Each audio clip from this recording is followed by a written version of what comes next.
de hoy les doy la bienvenida a nuestra sesión por parte de Proyección Social y el programa de Administración Pública para el tema de interpretación de las variables en la política económica. Me parece muy chévere volver a ver a varios estudiantes, los cuales pues ya los he tenido en materias como política económica, sistema presupuestal y otros, y también pues al sector externo por parte de proyectos especiales, ANMIPAS y bueno, otras gobernaciones, también a unos colegas que son del programa, a los profesores. Entonces pues a todos les extiendo un saludo muy fraterno. Bueno, antes de iniciar, en medio de la charla les voy a dar un enlace donde vamos a hacer el tema de la asistencia y la certificación. Entonces, sobre las 5, 5:15, voy a enviarles por medio del chat el tema de la asistencia y la certificación.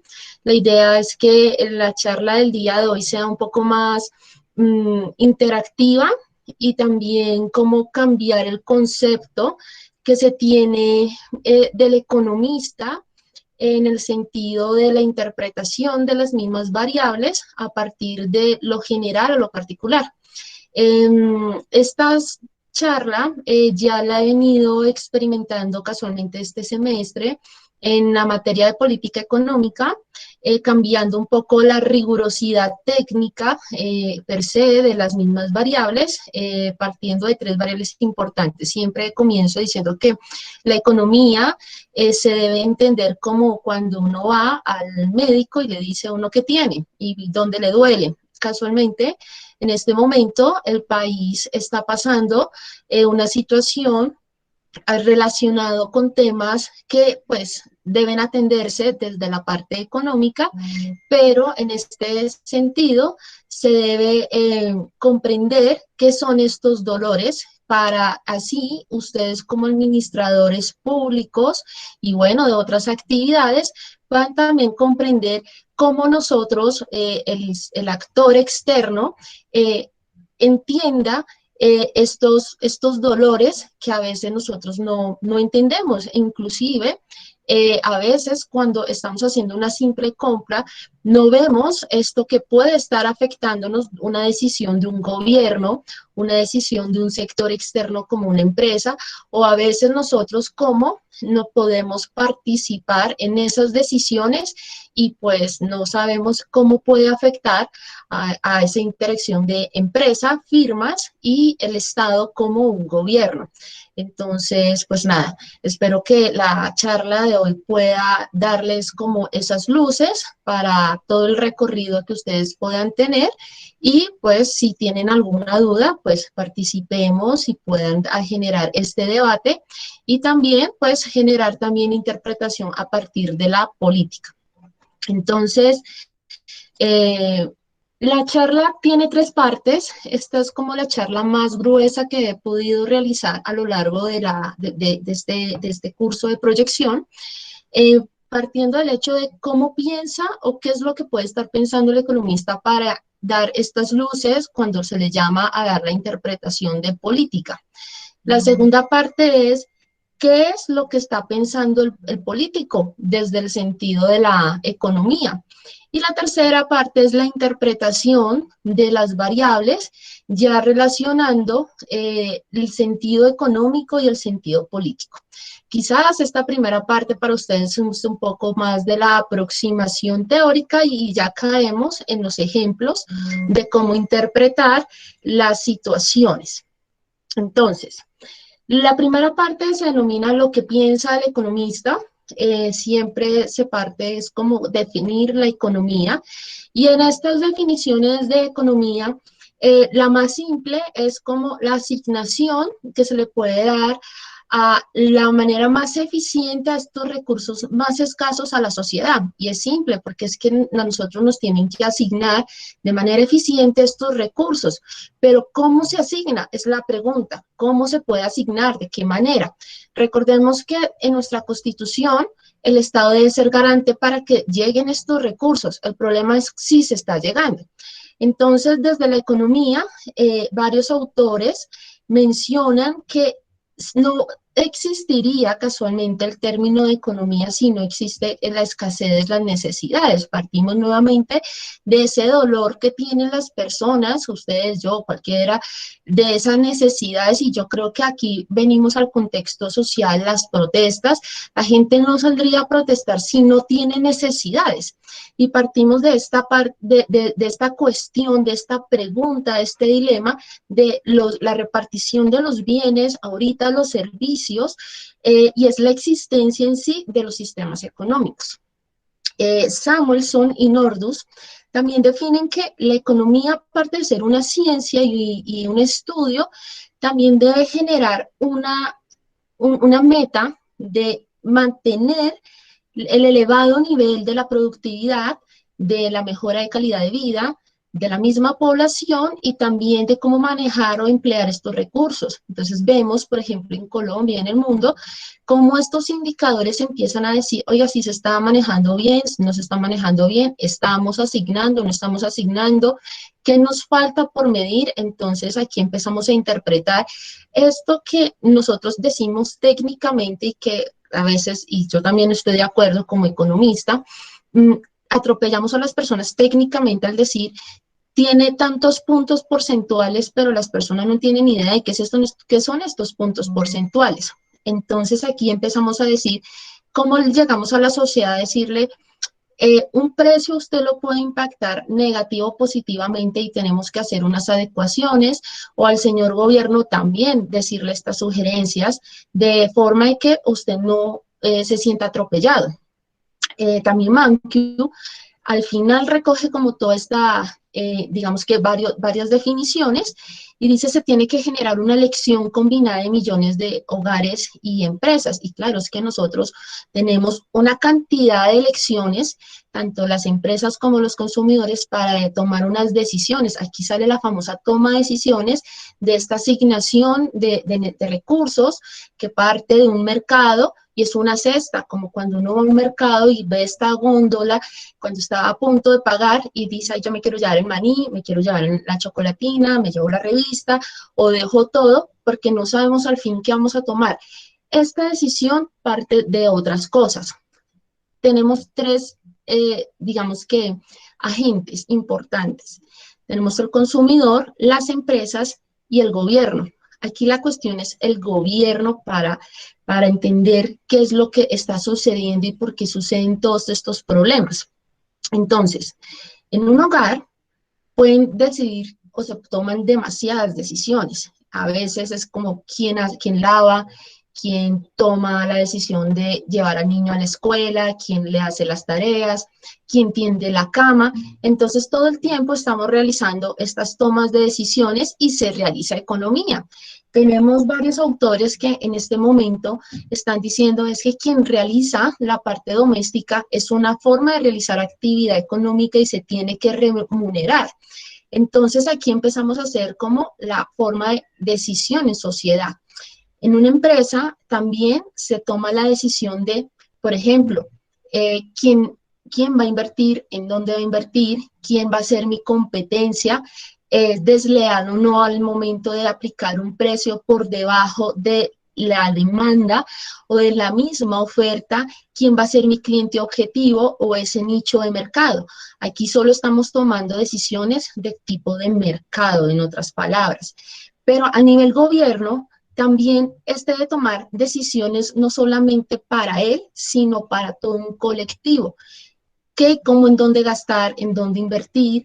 ¿Quién o dónde voy a aplicar mis proyectos? ¿A quién voy a beneficiar? ¿Qué tipo de políticas públicas de carácter social voy a intervenir o voy a beneficiar? ¿A quién yo no voy a beneficiar de todas maneras? ¿Cómo distribuir estos recursos públicos? ¿Son eficientes? ¿Son óptimos? ¿Son escasos?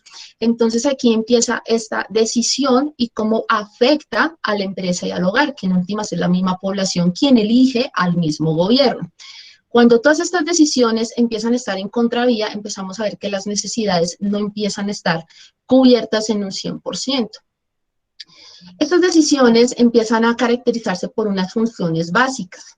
Las funciones básicas en la misma economía empiezan también a observarse, por ejemplo, en el tipo de consumo de bienes o de servicios, en la forma como nosotros prestamos nuestros sectores, nuestros factores productivos a las empresas y es nuestra mano de obra. En el caso de las personas, cada uno de nosotros, los individuos, arrendamos, que sería la palabra correcta, esta mano de obra y nos pagan un salario. Las empresas realizan pues los bienes y servicios y nosotros lo consumimos y todo el tiempo se está repitiendo este ciclo.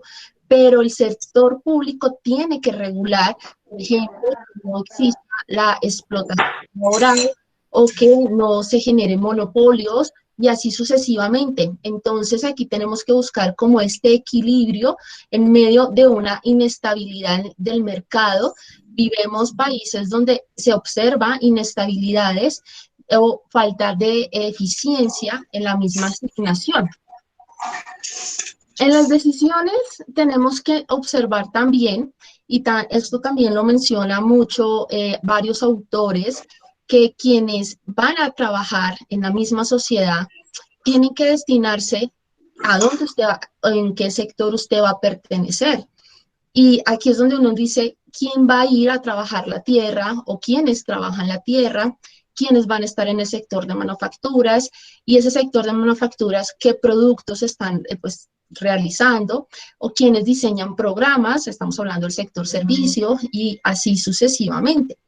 Pero también estas personas que están trabajando en unos sectores económicos deben asignárseles de la misma manera un salario.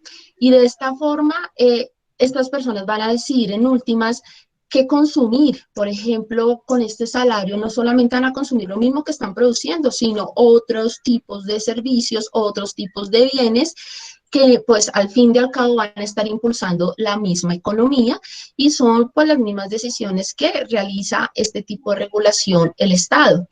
El Estado también permite que productos o servicios se puede consumir o no en un determinado país. Y aquí empezamos a hablar de las famosas regulaciones. A menudo al economista también se le pide asuntos de decisión que intervenga, por ejemplo, que son estos consejos. Y estos consejos también deben tener una solución. A veces se les piden que explique al mundo como un científico y a veces como asesor de política. Aquí es donde empieza este choque de pensamiento entre científico y político. Por ejemplo, ustedes van a observar aquí algunas imágenes, qué es lo que está aconteciendo en este momento.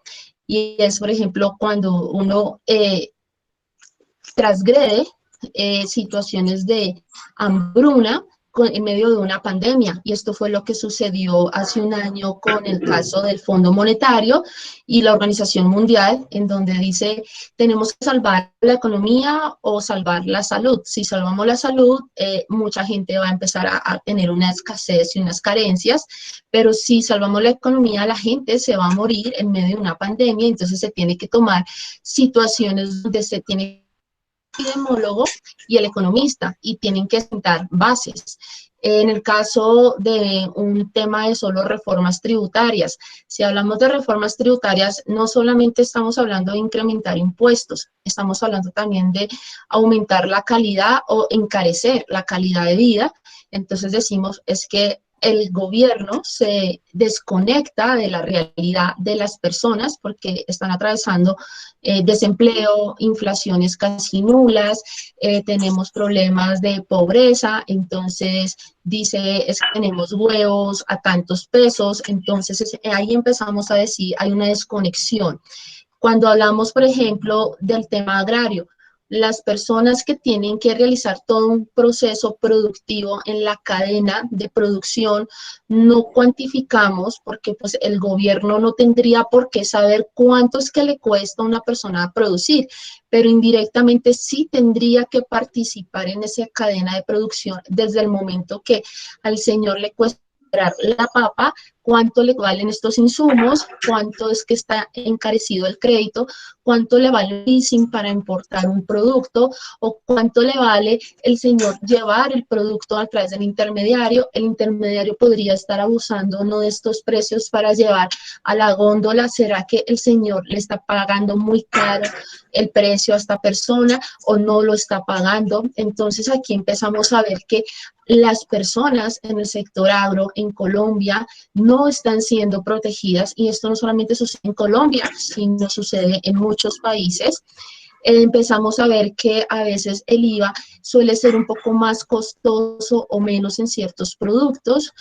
Vemos también, por ejemplo, otros tipos de reformas que no vienen al caso porque dicen es que la salud no es suficiente o el tema de la educación, y entonces aquí es donde empieza la economía y la política a chocar y se tiene que interpretar la sociedad como un factor.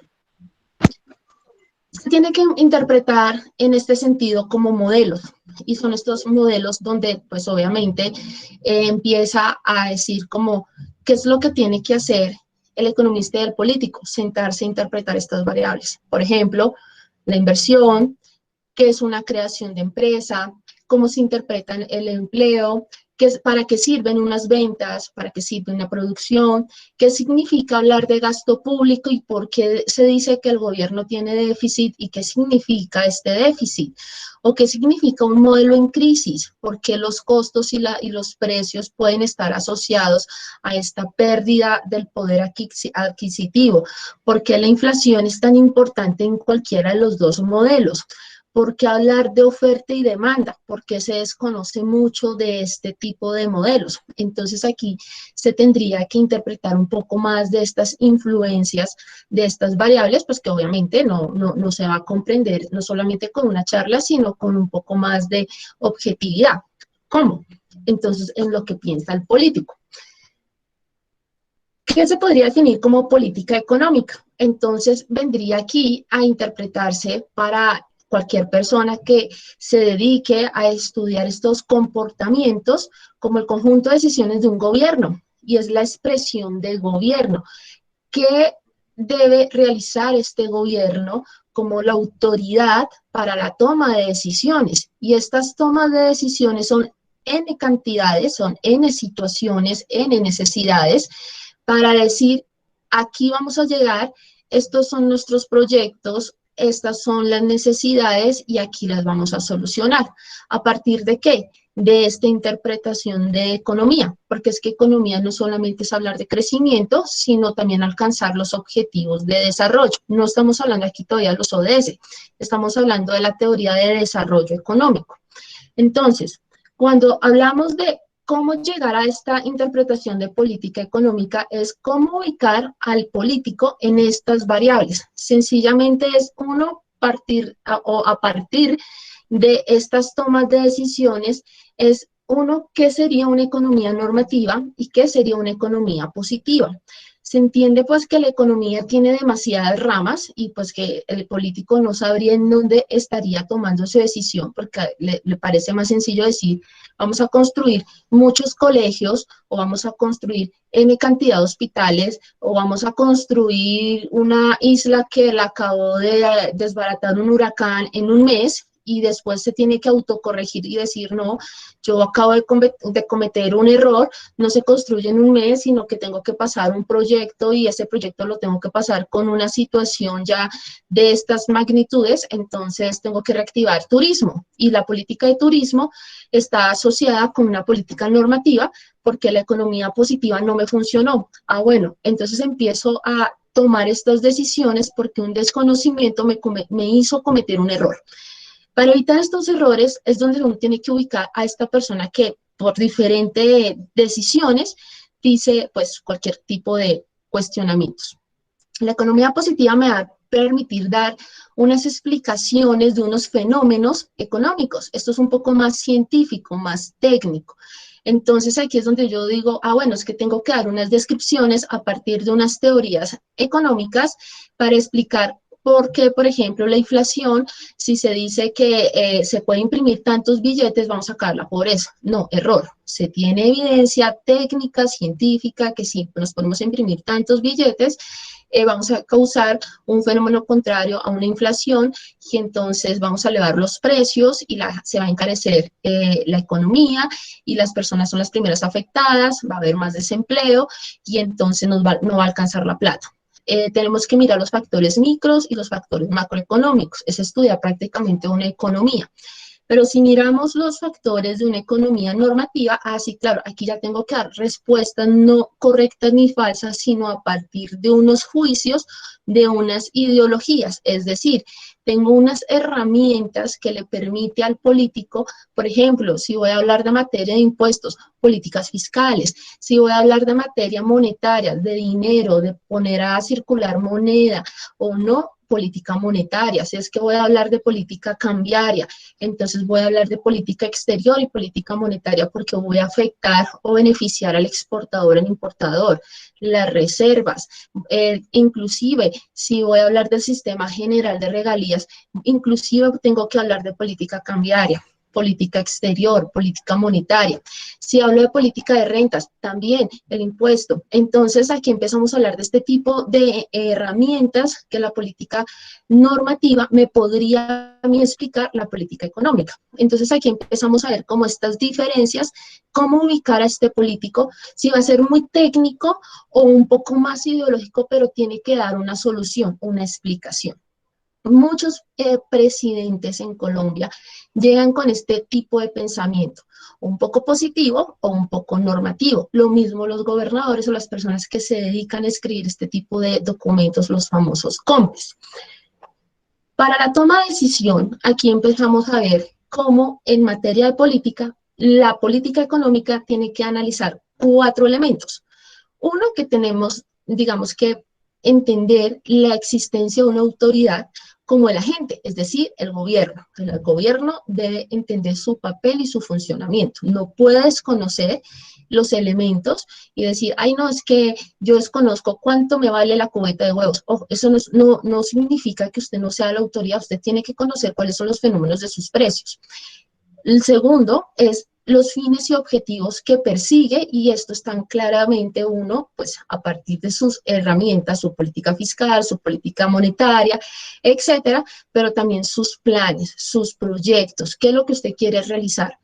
Tercero, el carácter deliberado, y en este caso es el desarrollo de su economía, y esto nos lo establece claramente nuestra Constitución.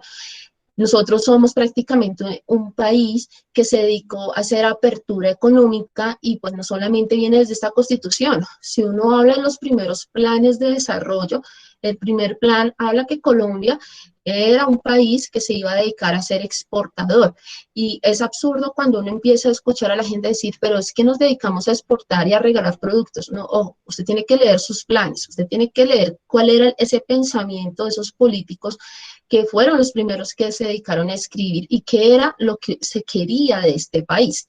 La existencia de unos instrumentos o medios que pueden ser manipulados o mal alterados o mal interpretados por autoridades porque no entienden los fines propuestos. Entonces aquí es donde se hace la invitación de interpretar. ¿Cómo se puede interpretar? Porque ya están dadas unas condiciones y unos factores, entonces falta este plus.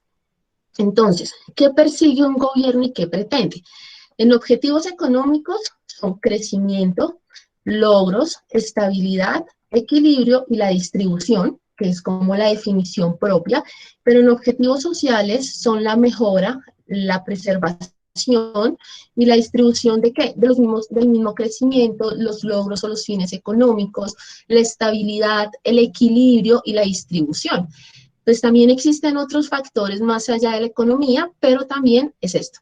Objetivos económicos y los objetivos sociales siempre tienen que estar juntos, nunca pueden estar en contravía, porque estamos hablando del crecimiento y el desarrollo económico. Entonces, ¿qué significa cuando están en contravía? Pues entonces vamos a hablar de los fallos y las eficiencias de las variables. Cuando están en contravía, hablamos de los fallos de mercado, que es la inestabilidad del mismo modelo económico que tiene un gobierno. Por ejemplo, un fallo podría ser no lograr o no contemplar unas externalidades negativas. Siempre se habla de externalidades porque el hecho que a mí me apliquen un impuesto por una contaminación es una externalidad, es un fallo de mercado. Y entonces tiene que existir una medida política que es la regulación del mismo control, porque las zonas donde están, por ejemplo, cerca a una industria, no tiene la culpa el señor que tenga su casa y al lado esté la fábrica de Bavaria y esta fábrica esté procesando N cantidad de cervezas y el hecho que le estén fabricando las cervezas al lado de su casa, le estén emitiendo esta cantidad de impurezas en su ambiente. Entonces, la empresa tiene que pagar este impuesto, pero el señor igual se está contaminando. Entonces, ¿cómo hace el mercado propio para, digamos que no ayudarle a mejorarle la calidad de vida? O le compra la casa o le paga el daño en términos de salud, medidas regulatorias. Entonces encontramos muchos casos de este tipo de externalidades negativas. El tema del medio ambiente también en términos de las explotaciones mineras, el tema del asbesto, que también sucedió con la señora del cáncer y tantas personas que están afectadas, una medida de términos de control de calidad. Entonces vemos, por ejemplo, estas empresas que no cumplen, el caso de Indumil, que explotó y entonces se murió un señor y están los trabajadores. El tema es si se contamina porque estamos produciendo bombas, se contamina la laguna de Cibaté, entonces también río arriba, río arriba, río abajo, también se están contaminando esta laguna, la laguna de Tota. Bueno, encontramos muchos casos donde están este tipo de externalidades y tienen que salir estas medidas regulatorias. Es que estamos en medio de una crisis, una falla de mercado. Entonces, ¿qué tiene que salir? Estabilizar como tal la economía. Entonces, ¿cómo? No, una reforma. ¿Qué tipo de reforma? Una fiscal. Es estructural, sí, cumple una función de Estado, porque son funciones del Estado. Y así encontramos demasiadas. Entonces, ¿qué tiene que hacer la función del Estado? Intervenir, y por medio de esto estamos alcanzando las demandas que tiene el Estado por parte de la sociedad, y la economía se tendría que interpretar de esta manera, alcanzando los objetivos y también los objetivos sociales. Cuando se deja de lado esto, vamos a encontrar muchísimos fallos de mercado y obviamente no va a ser eficiente pues los objetivos per se por el cual se eligen estas personas. Entonces, los rasgos esenciales y los rasgos, hablando en términos de objetivos políticos y económicos, siempre deben determinar N cantidad de valores por el fin de que se tiene que alcanzar lo que se llama el bienestar económico. En otras palabras, este Estado social de derechos. Preguntas que siempre se tienen que estar midiendo. Por ejemplo, variables como bajar, subir, y es como estas maquinitas de en qué momento, como cuando uno está viendo a Homero Simpson en esta planta, dando vueltas en su silla y mirando qué botón oprimir. Así es como uno se siente en ese momento cuando se tiene que tomar una decisión en una empresa o en su casa o para el Estado. ¿Cómo hago para tomar una decisión y que no vaya a afectar a las demás personas? ¿Qué instrumento puedo estar tomando y que ese instrumento no me vaya a afectar? Así yo tome el mejor instrumento, siempre voy a estar desbaratando otro pedazo. Es como cuando uno va al médico.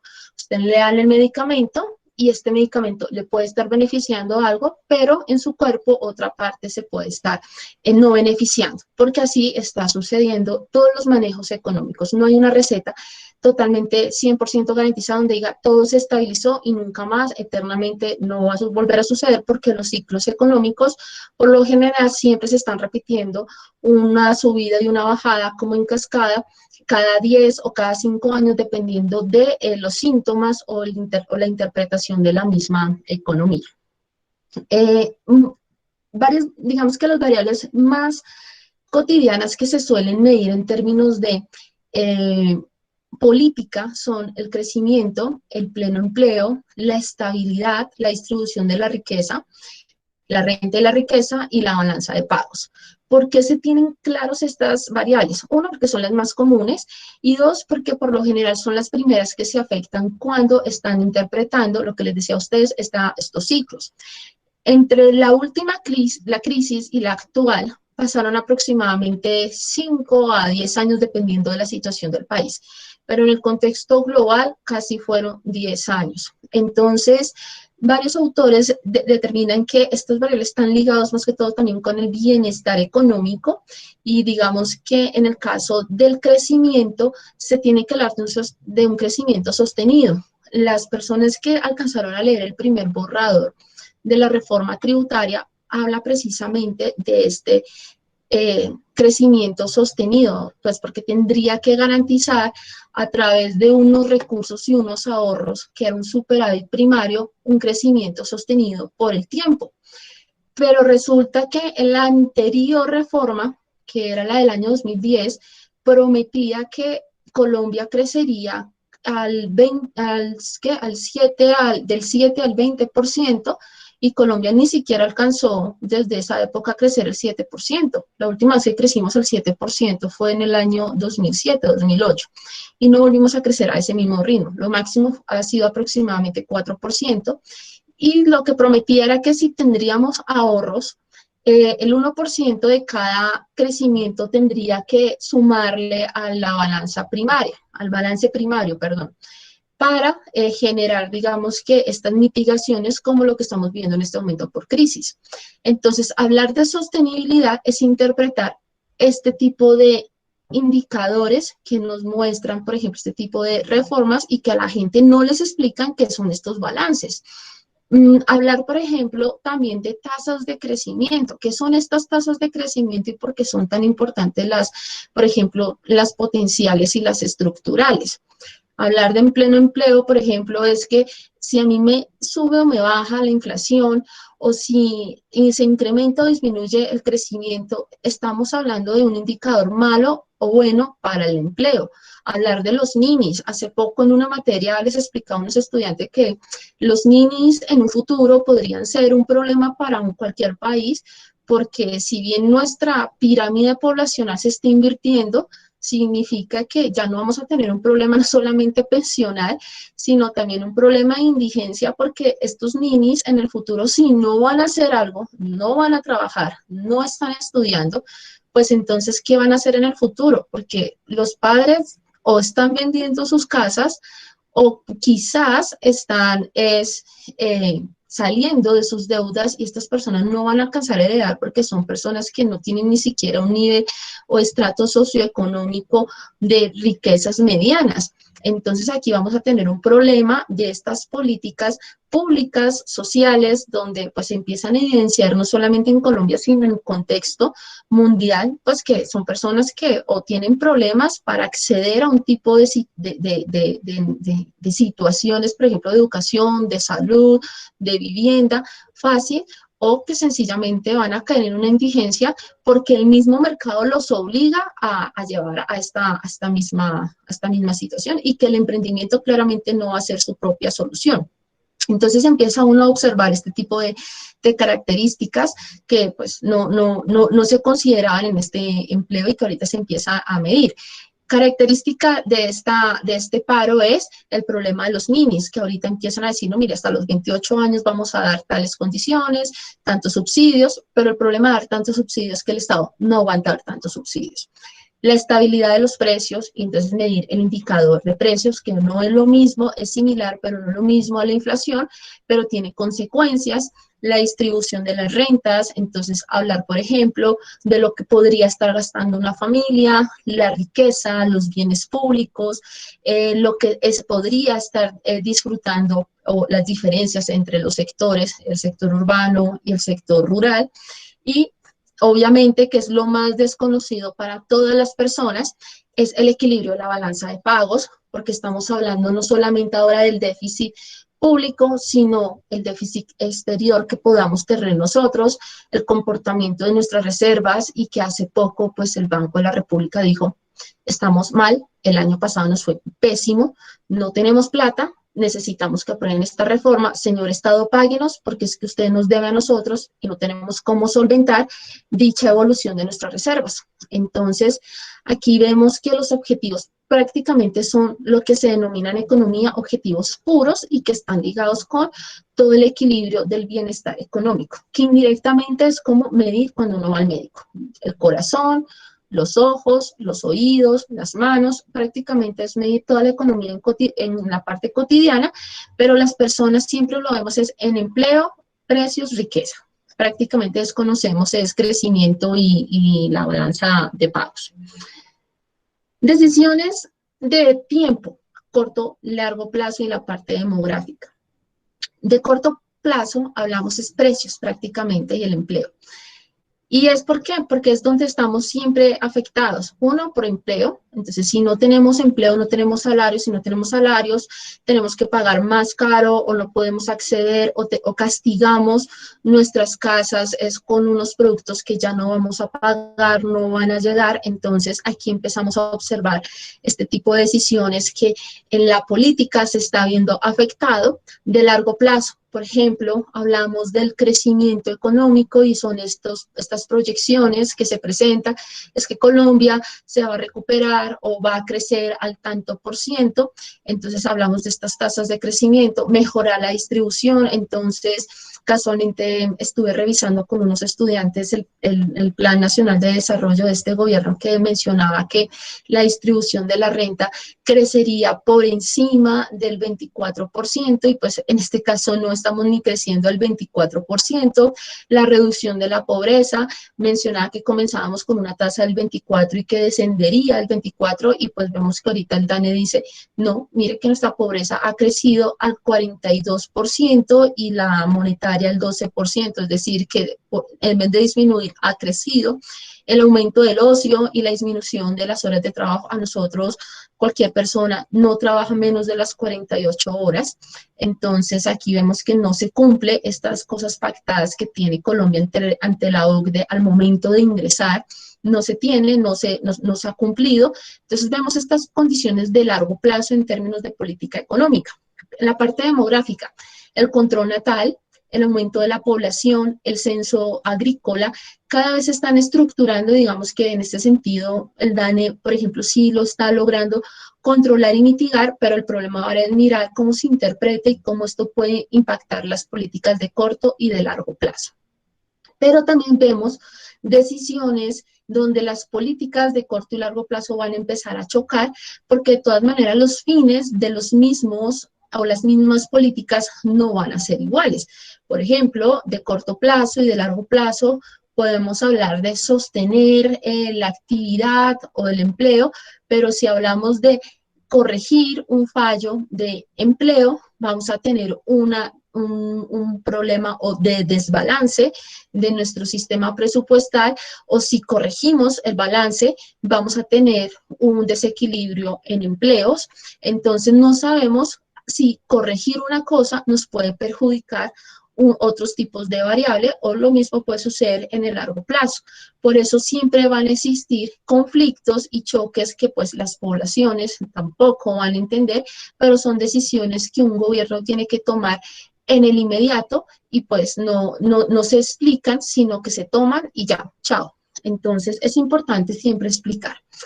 En esta última parte de esta primera parte, se tiene que hablar, y lo dice Tinbergen, es que la interrelación de las políticas siempre se malinterpretan porque se trabajan por separado, y resulta que trabajar políticas por separado es el error que se comete bastante, porque trabajamos las instrumentales con las sectoriales, olvidando que estas dos tienen que estar casadas.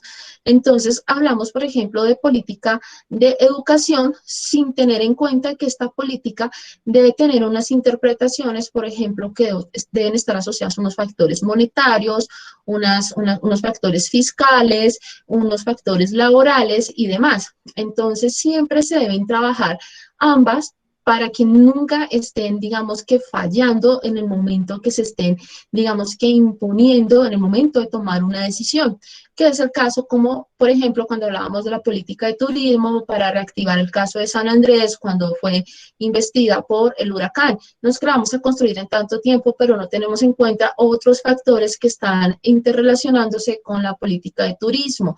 Y así sucesivamente puede suceder con la política de vivienda o la política agraria y demás que ustedes puedan estar pensando en este momento, cómo se pueden estar interrelacionando, porque de todas maneras siempre tienen que estar, digamos que trabajando simultáneamente, a pesar de que puedo tener unas políticas finalistas y en estas sí se tienen que nombrar siempre como políticas macro, el empleo, el crecimiento, la estabilidad del comercio exterior, porque a pesar de que nosotros pensemos que somos un mundo solitario, tenemos conectividad con el mundo exterior, la redistribución de nuestras rentas y teniendo claro nuestra parte constitucional, que es garantizar la igualdad, nuestros derechos constitucionales, qué es lo que se quiere llegar en últimas, que serían nuestras políticas puras. Entonces, en esta primera parte es como lo que les decía a ustedes, es como el reencuentro de qué es y por qué piensa tan diferente.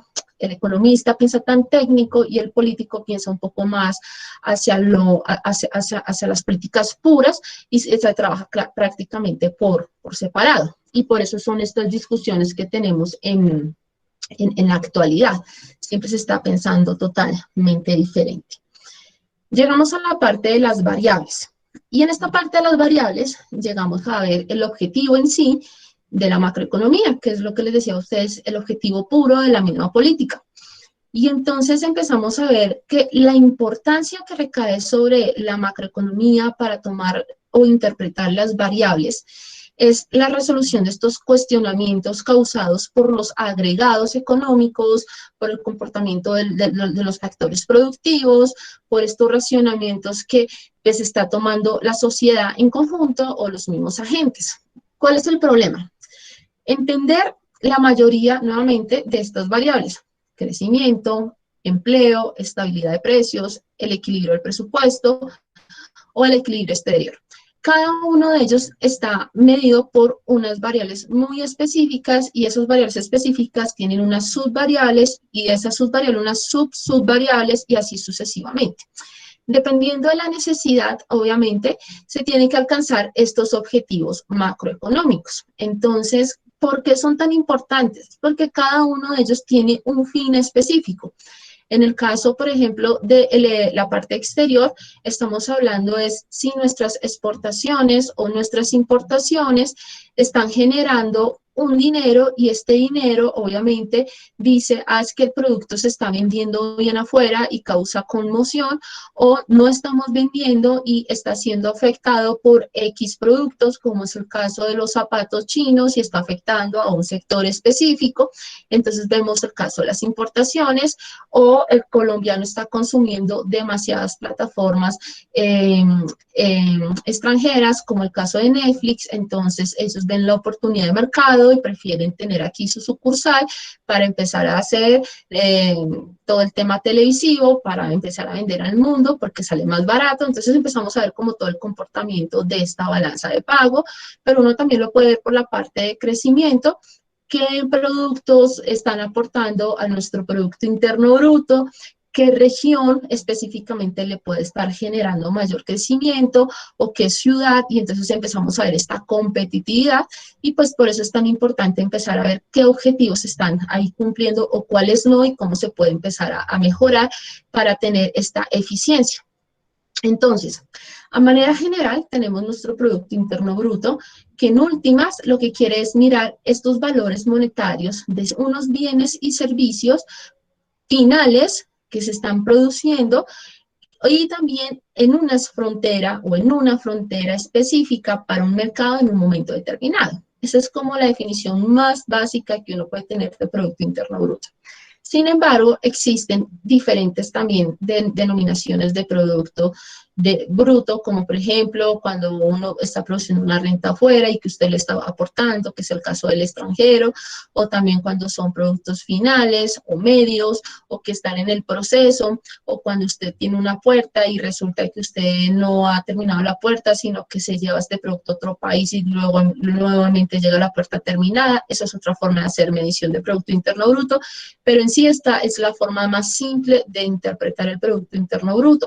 El Producto Interno Bruto también se tiene que medir por otras variables, por ejemplo, consumo, inversión, gasto, exportación, importación, porque esta fórmula básica también está interpretando el comportamiento de cada uno, ahí sí, de estos agentes, porque en cada uno de ellos estamos participando.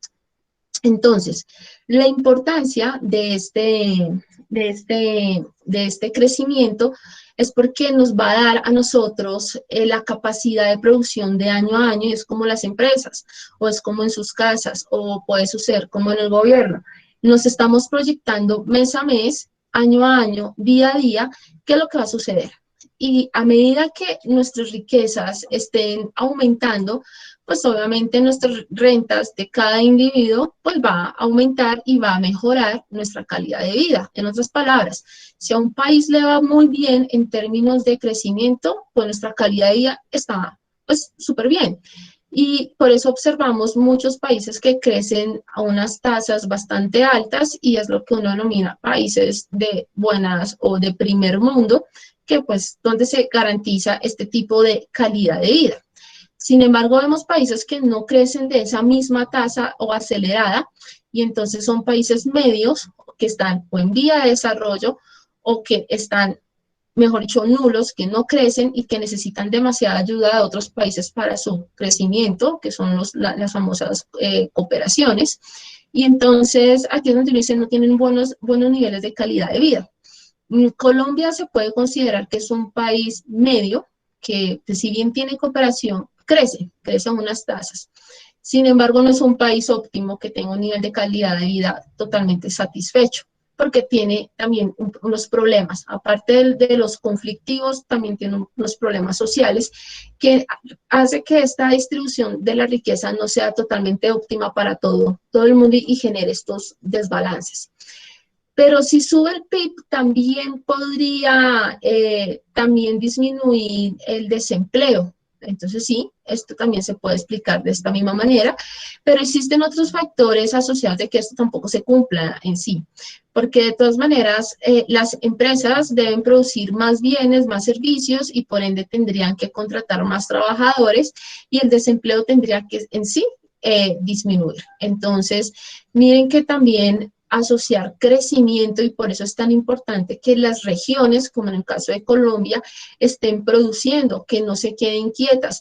Una de las cosas que uno se puede estar preocupando ahorita cuando salió el informe del DANE, donde dice Colombia creció después de la crisis, dice salimos, estamos fuera de la recesión. Ojo, está mal dicho que digan que salimos de una recesión, porque para determinar que estamos por fuera de una recesión tendríamos que crecer 2 periodos consecutivos a la misma tasa o por encima de ese 1% que pues ya arrojó la economía, es decir, el segundo y el tercer semestre prácticamente al mismo ritmo. Pero si tenemos, por ejemplo, un tema de protesta en donde prácticamente los productores no han podido vender, han tenido más quiebras, están prácticamente la gente quieta y no ha tenido salarios. Entonces es aquí donde uno dice, ¿será que vamos a crecer al mismo ritmo que al 1%? Esa es la incertidumbre que en este momento muchos nos estamos cuestionando. Ayer, por ejemplo, nos bajaron las calificadoras de riesgo, prácticamente el nivel de inversión. Y esto en cierta medida uno no tendría por qué esperarse porque uno diría, ay no, nos bajaron y estamos en incertidumbre, pero era algo que ya se venía pronosticando, porque ya se sabía que si continuábamos en esta misma situación, además que no se aprobó esta reforma, era algo ya cantado. Sin embargo, al bajar, pues tampoco es un buen síntoma, porque lo que hacemos es espantar la inversión. Y así, y otras medidas, pues no sabemos qué es lo que va a suceder en este segundo y tercer semestre. Por eso es un interrogante: ¿qué va a suceder con este crecimiento? Porque pues crecimos, pero tenemos desempleo. Y no es un desempleo de un dígito, sino de 2 dígitos. Entonces empezamos a ver por qué es tan importante este Producto Interno Bruto. Cuando hablamos de los productos per cápita, hablamos de esta distribución de qué es lo que podría estar sucediendo en estos países y por qué es tan costosa la calidad de vida. Que no es lo mismo hablar de esta pobreza monetaria cuando se dice el ingreso de las personas alcanza para tantas, es el ingreso de las familias, o dividida la cantidad de las familias. No, se entiende que el ingreso es el indicador más utilizado para medir la calidad de vida de un país, que es tan costoso vivir en otro país por X cantidad de habitantes, o es la renta, en otras palabras. Pero también se puede analizar, por ejemplo, en lo mismo, o se puede gastar lo mismo un arriendo en Bogotá que en Leticia. Son preguntas que ustedes podrían utilizar como administradores públicos y empezar a comparar este costo, esta calidad de vida. Sería lo mismo comparar el caso de Bogotá, los arriendos, que es por lo general que siempre se mide este indicador últimamente, con Santiago de Chile, o Sao Paulo, o Ciudad de México. Pues bueno, empezamos a mirar qué tanto sale en dólares este tipo de arriendo, y así uno dice, bueno, ¿me alcanza o no? ¿Para cuánto tiempo? Y también uno empieza a mirar es con las compras: cuánto me vale tanta leche, tanto pan, o el índice Big Mac, que es por lo general el que nos está diciendo esta comparación. Lo más simple de medir es sencillo: el número total de la población, y tener el Producto Interno Bruto, y se hace la división. Tenemos esta relación o esta tasa, nos va a dar un porcentaje o un número, si ustedes lo quieren de esa manera, y ahí empezamos a interpretar este nivel o esta calidad de vida. El Banco Mundial siempre tiene estos indicadores y empieza siempre a analizar por qué es tan costoso o no, dependiendo de la necesidad. Siempre se hace ejercicios con Colombia y los estados de los Estados Unidos, porque se entiende que Colombia podría inclusive representar uno de estos estados en términos per cápita. Fácilmente se compara. Entonces, pueden ver, por ejemplo, en el caso de Colombia, que podría ser 5, 6, 7, 8 veces la misma Maryland en términos de unidades per cápita, si ustedes empiezan a sumar hasta llegar a los $83,242. Pero para ellos, eso sería prácticamente con 6,000, eso es casi nivel de pobreza.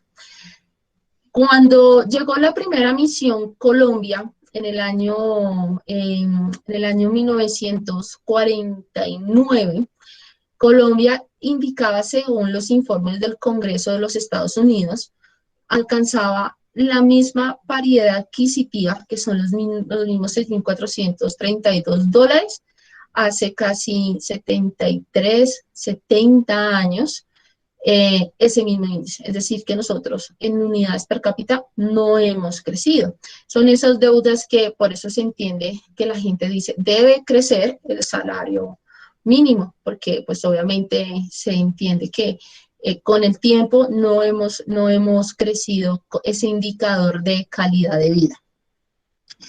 Teniendo en cuenta eso, debemos mirar entonces qué son estos precios y el poder adquisitivo. Se entiende que el nivel de precio y el poder adquisitivo son dos cosas diferentes, pero la gente los confunde. ¿Por qué se confunde? Porque pues sencillamente es más fácil decir es que el poder adquisitivo no me alcanza, o es que el nivel de precio es inalcanzable, y pues son cosas totalmente diferentes. El nivel de precio se va a entender como qué es lo que me cuesta un producto en una cesta. En esta cesta que a veces uno dice, bueno, es la cesta que todo el tiempo dice el DANE, son los 21 productos que están ahí, y pues obviamente va a estar subiendo mes a mes el IPC. Pero el poder adquisitivo, ahí sí, me mide es cuánto nosotros podemos comprar unos bienes teniendo en cuenta unos ingresos y el nivel de precios. Ahí sí el nivel de precios me está impactando este poder adquisitivo. Entonces, el nivel de precios no importa. ¿Por qué no importa si tenemos el poder adquisitivo? Porque es que el nivel de precio va a ser este indicador. A las personas les debe importar en sí es el poder adquisitivo en últimas, porque es que con el poder adquisitivo yo puedo comprar de esa cesta de bienes unas cantidades, pero estas cantidades sí están delimitadas, ahí sí, por un nivel de precios, y este nivel de precio es lo más importante en el poder de compra. Cuando tenemos claro este poder de compra es analizar el problema de los salarios. Por eso la gente sale siempre a manifestar y esta inquietud de por qué el salario no crece, por qué el salario no me alcanza, qué hacemos con estas monedas y por qué cada vez sube y sube y sube y nunca alcanza. Son estos interrogantes, pero la gente se confunde siempre con este nivel de precio y siempre se debe hacer el ejercicio es una factura en un supermercado y empiecen ustedes a analizar. El mes pasado me alcanzó con mi salario, ¿qué fue lo que ustedes compraron? Y el siguiente mes o el mes anterior compraron lo mismo y si compraron lo mismo, ¿en cuánto les salió? ¿Les quedó para ahorrar? ¿A algunos les queda para ahorrar después del mercado? ¿A nadie le No, queda? señora. No, profe, difícilmente. Difícilmente a alguno de los 55 que tengo aquí conectados les queda algo para ahorrar. ¿Cuánto les queda? Yo quiero saber.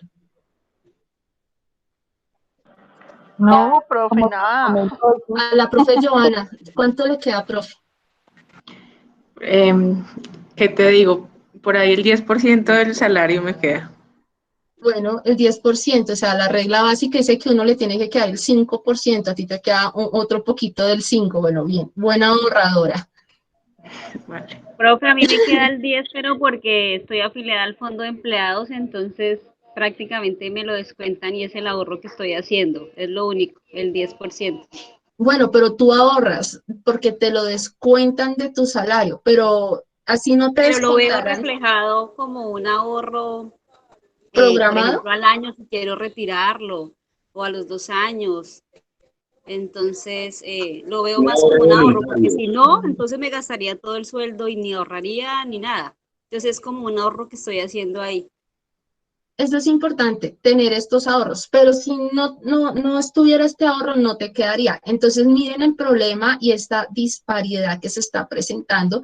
Y eso son muy poquitas las personas, como el caso de la profesora Giovanna. A mí a veces me puede quedar para ahorrar, hay veces que no. Y esto es una cosa muy chistosa. Y es como los contadores. Los contadores organizan la contabilidad de otros, pero el contador en sí tiene un problema en su casa, es que tiene la contabilidad desorganizada. El economista le sucede lo mismo, el abogado, el médico, a todos. Pero es un problema.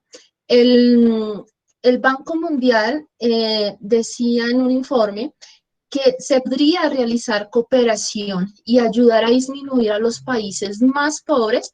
Las personas podrían destinar aproximadamente el 5% de su salario para ayudar a estos países más pobres, así esto estuviera en un país pobre. Sí, en un curso realizamos el ejercicio y les dije, ustedes donarían de su salario 10,000 pesos para los países más pobres, a pesar de que ustedes saben que su país tiene necesidades. Ellos decían sí, dije, pero son 10,000 pesos mensuales. Es decir, que al año estarían terminando, pues, donando casi más de 100,000 pesos. Pero ellos decían, no, pues no sale ni tan caro. El problema es saber si a uno de lo que estamos haciendo en este ejercicio dice, bueno, pero ¿será que a mí me queda para ahorrar? Bueno, aquí empezamos a mirar lo importante del poder adquisitivo y pues que en el ejercicio, a uno en últimas, hay meses que sí, hay meses que no. Nuevamente recordemos esta filmina donde les decía a ustedes las decisiones que toma el Estado, las decisiones del consumidor y las decisiones de las empresas. Entonces, ¿alguien ha escuchado esta canción de Juan Luis Guerra que habla del costo de la vida?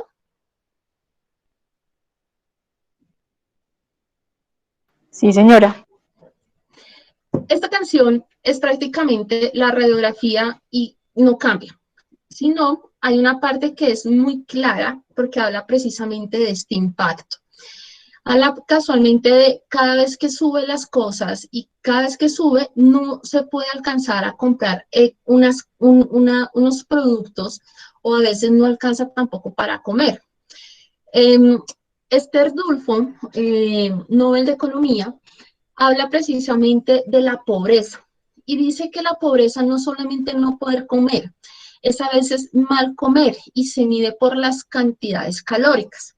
En ese capítulo de ese libro menciona muchísimo el tema de cuando una persona queda desempleada, no come bien, sino son unas ingestas calóricas por medio de la chatarra. Entonces, si uno realiza el ejercicio cada vez que uno va a pasar una hoja de vida, usted no carga, por ejemplo, una fruta o su coquita de almuerzo, sino lo primero que está realizando es unas papas de la calle o la gaseosa o la empanada. Y entonces son estas ingestas calóricas malas y por eso es que las personas cada vez tienen unos porcentajes calóricos muy por debajo de estos 2000 y empieza a tener unos problemas o unas facturas de salud.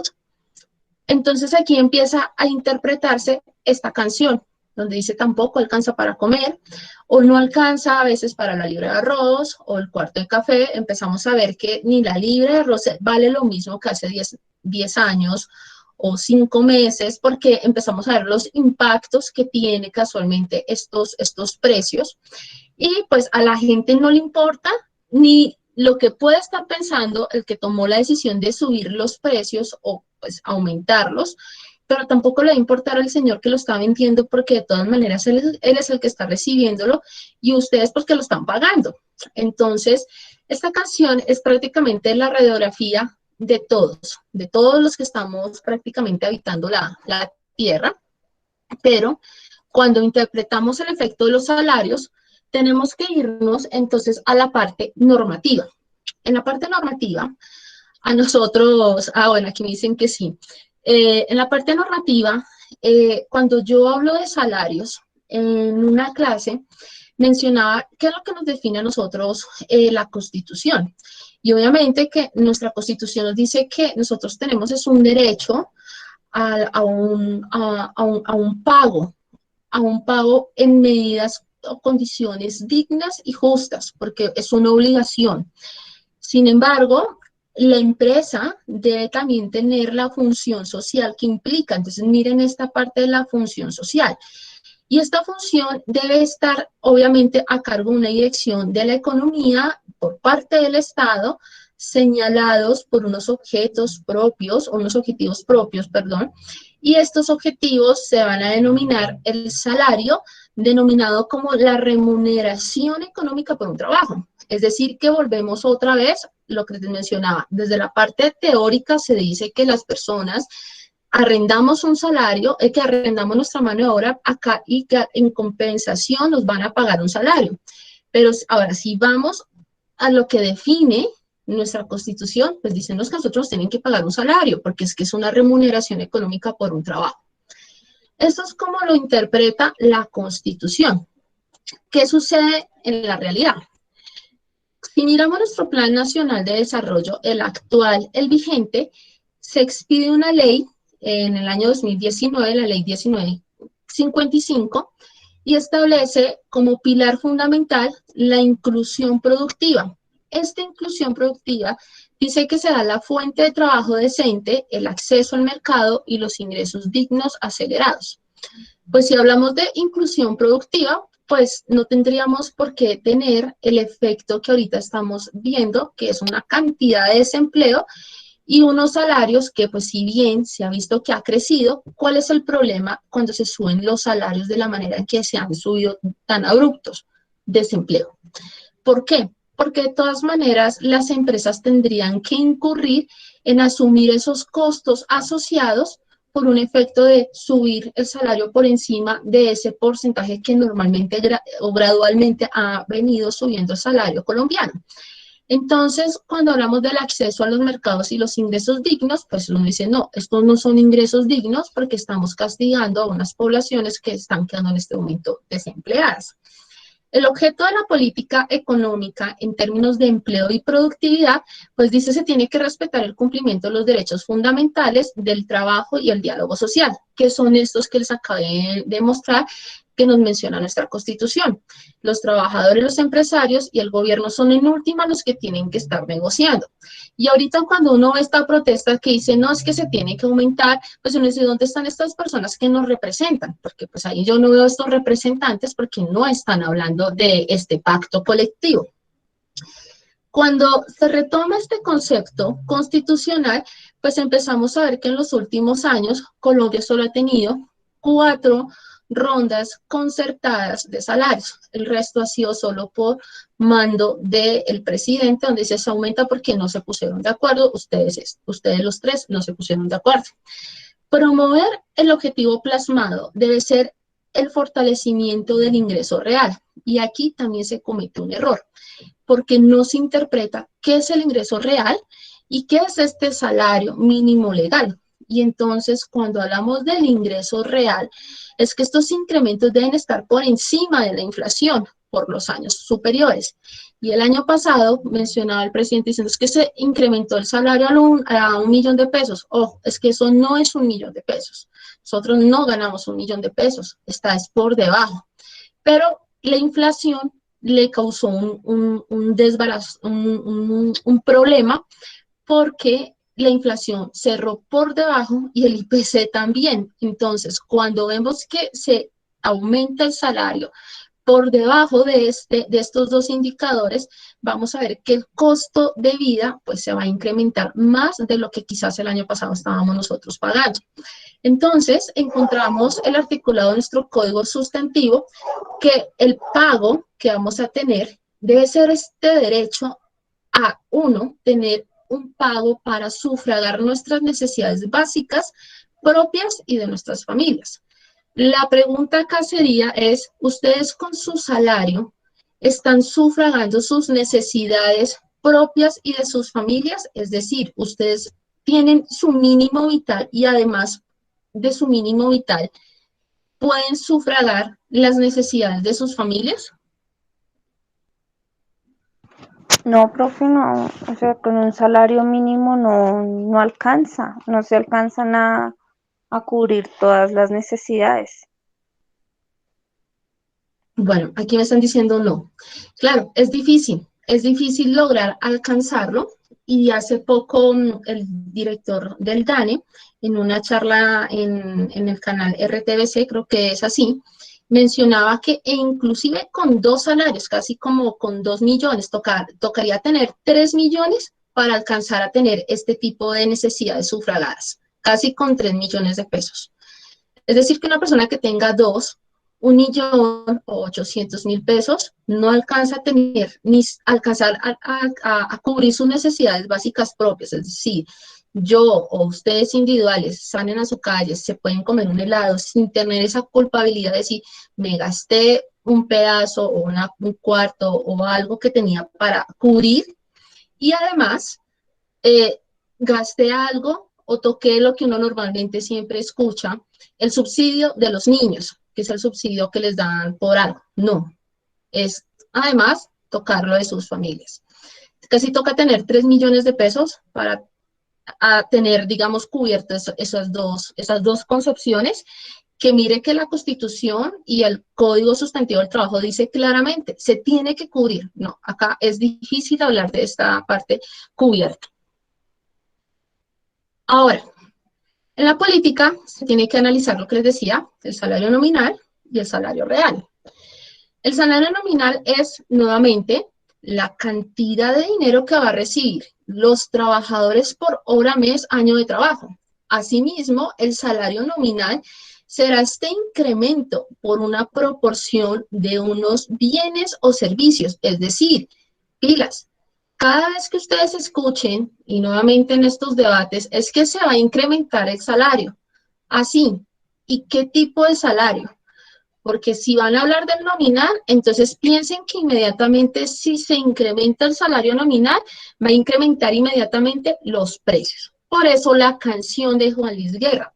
A la gente no le importa, claro, es que no le están identificando qué es lo que le van a incrementar. Salarios inmediatamente va a impactar los precios, y si hablamos de los precios, bueno, ¡pum!, inflación. Pero si hablamos de un salario real, son las cantidades de bienes y servicios que puede comprar una persona con su salario nominal.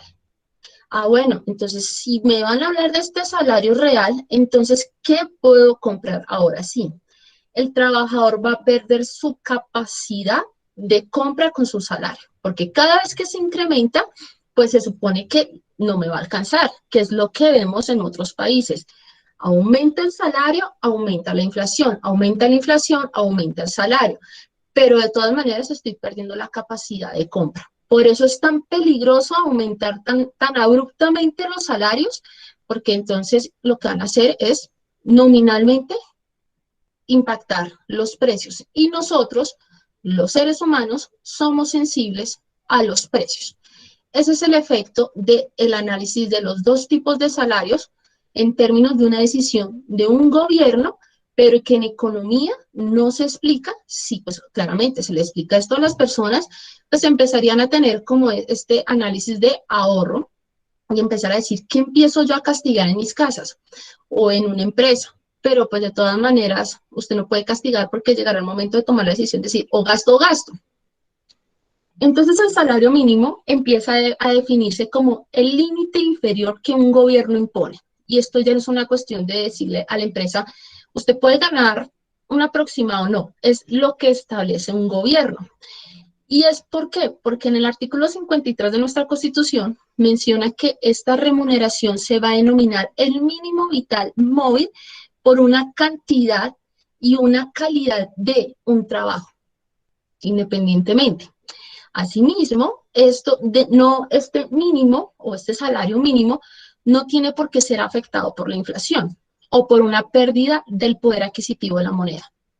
La pregunta sería, si hablamos de los salarios mínimos desde esta concepción constitucional, ¿por qué las personas se ven afectadas por esta pérdida o este fenómeno de inflación en términos del salario mínimo? Sí, pues la Constitución dice que se tiene que proteger.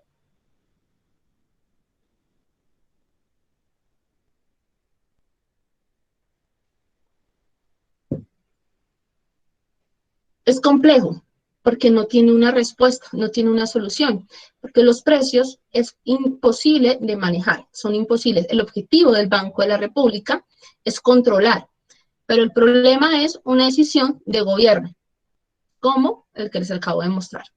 Entonces empezamos a ver estas discusiones entre lo técnico y lo normativo. Entonces salen el problema de el gobierno tiene que imponer, pero garantizar la calidad de vida debe ser objetivo de la política. Garantizar la vida del trabajador y su familia es un objetivo de una política.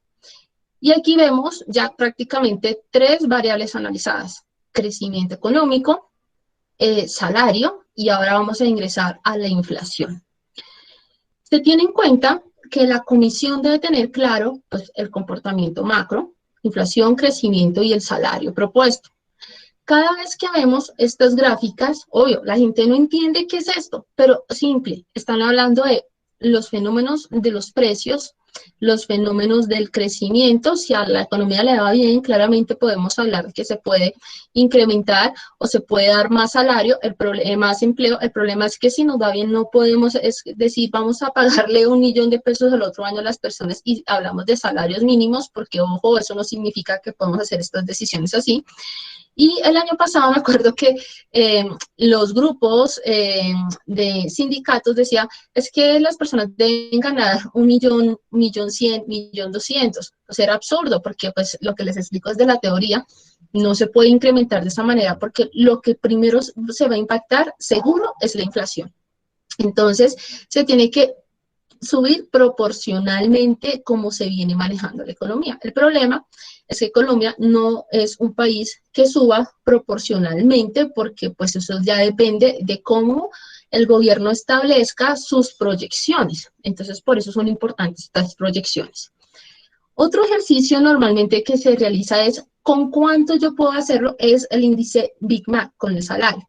Este es un caso de unas gaseosas y entonces vemos y ustedes me dirán, ¿dónde sale más barato o dónde sale más costoso comprar una bebida? Estoy hablando de una gaseosa. ¿Dónde sale más barato comprar una bebida gaseosa? En la tienda del barrio de uno. En la tienda de barrio. Pero ¿en España, en Alemania o en Colombia? Ahí en la figura en España. ¿España o en Colombia?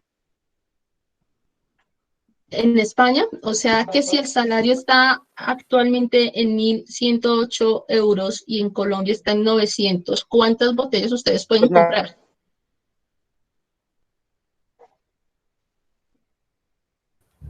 Por proporción, en Colombia. En Colombia.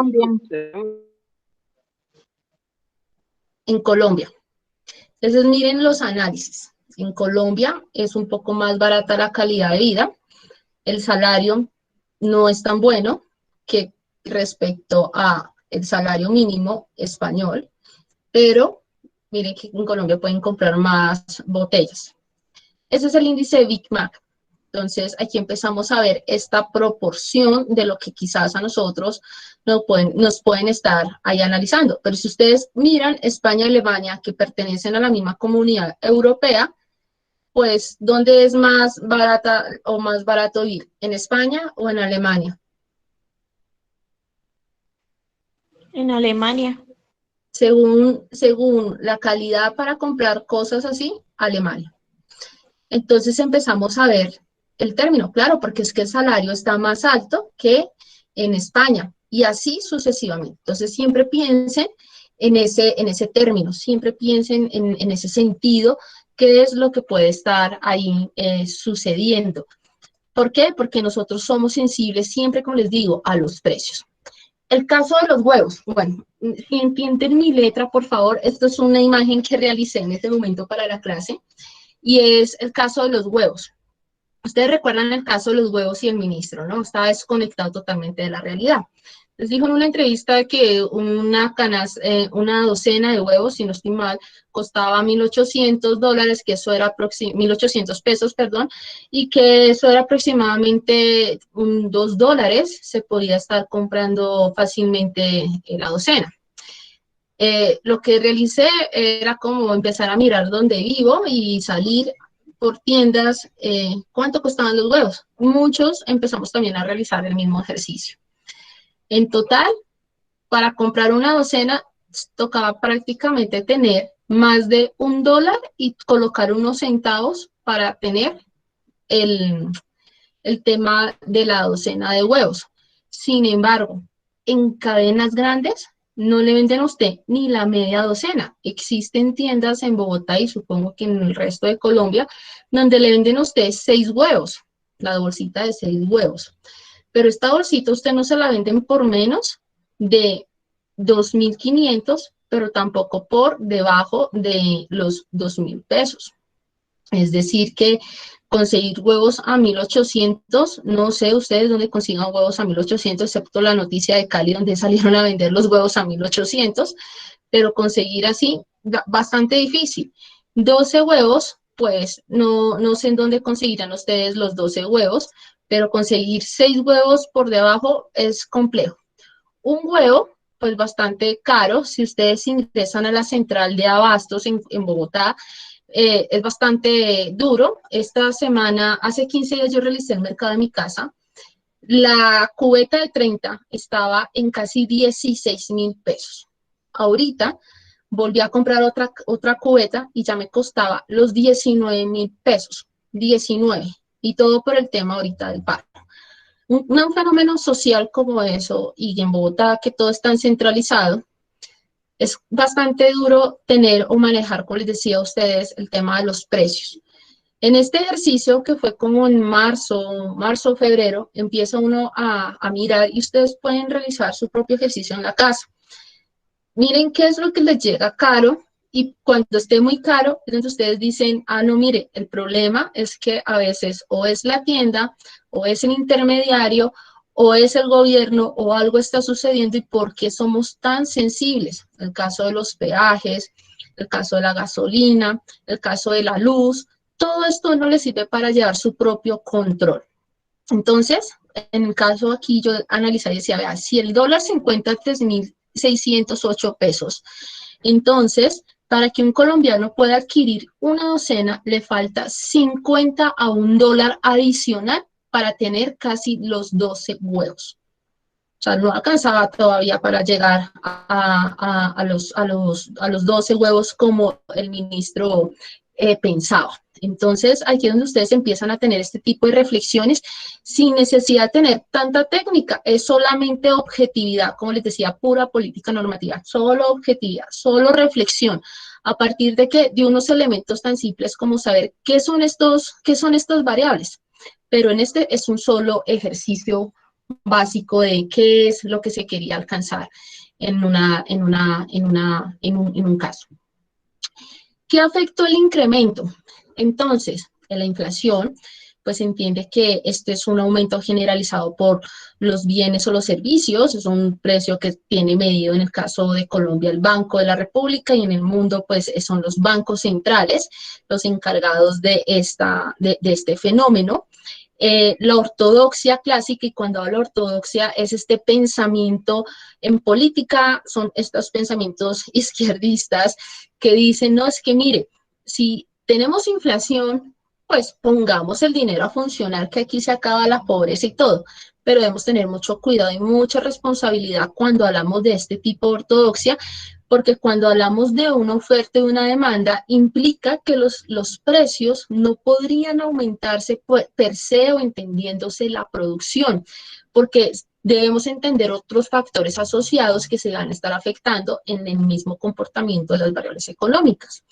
Pero en el caso de una actividad se encuentra restringida por unas habilidades, por unas presiones inflacionarias o por el aumento de los costos, que era lo que les estaba mencionando en el caso de la gráfica. Hace unos 10, 15 años quizás teníamos huevos a 1.800, pero es que hablar de fenómenos, por ejemplo, de con tantos pesos yo puedo comprar unos huevos, una leche, un pan, o puedo ir al cine.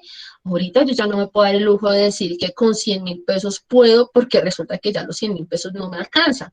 Entonces ahí tenemos que mirar qué son estas presiones inflacionarias y porque a veces no todo se soluciona con decir emito un billete de 100.000 pesos y la gente no le alcanza, inclusive no le dan cambio. ¿Quiénes son los ganadores y los perdedores de la inflación? En últimas, los que ganan con la inflación es el Estado, porque con mayores precios y salarios que están aumentando sus ingresos, pues los impuestos están para arriba y los gastos pues en el Estado están disminuyendo. Y esto tiene una lógica, porque es que como me mencionaba un estudiante hace poco en política fiscal que decía, pero profe, es que si tenemos una política fiscal expansiva, pues entonces ¿qué razón tiene que estén aumentando impuestos? Mucho. Porque si a mí me aumentan el salario, pues el Estado dirá, ya no le doy más subsidio, usted ya tiene un buen salario, me paga impuestos y además disminuyo lo que son las políticas sociales para ayudar porque la gente ya tiene cómo. Entonces, en últimas, aquí vemos un fenómeno de Estado. Los que pierden, cuéntenme. Buenas tardes. Disculpe, le consulto. O sea que lo que está por suceder en estos momentos en Estados Unidos es totalmente contradictorio a lo que expresa el presidente Biden. Con el tema de las ayudas que dieron. En cuanto al salario, de duplicar el salario para que las personas así tengan más actividad económica. Más actividad económica. Bernanke, mencionó en un artículo, eso lo escribió, ¿cómo se llama? Bueno, si me acuerdo ahorita el nombre, lo escribieron ahí en el periódico, hace como unos 4 meses. Él dijo, las ayudas de Biden pueden generar dos efectos, y estoy hablándole de Krugman y Bernanke. Son dos economistas, piensan totalmente diferente.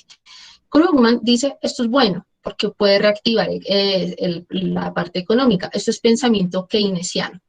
Pero Bernanke dice, no, esto puede generar presiones inflacionarias, teorías monetaristas. Cuando uno empieza a ver este tipo de fenómenos, nosotros no podríamos saber en el corto plazo qué situación se vaya a presentar, porque pues la gente inmediatamente, ¿qué va a tener? Pues su ingreso, va a mejorar unas condiciones en las actividades económicas.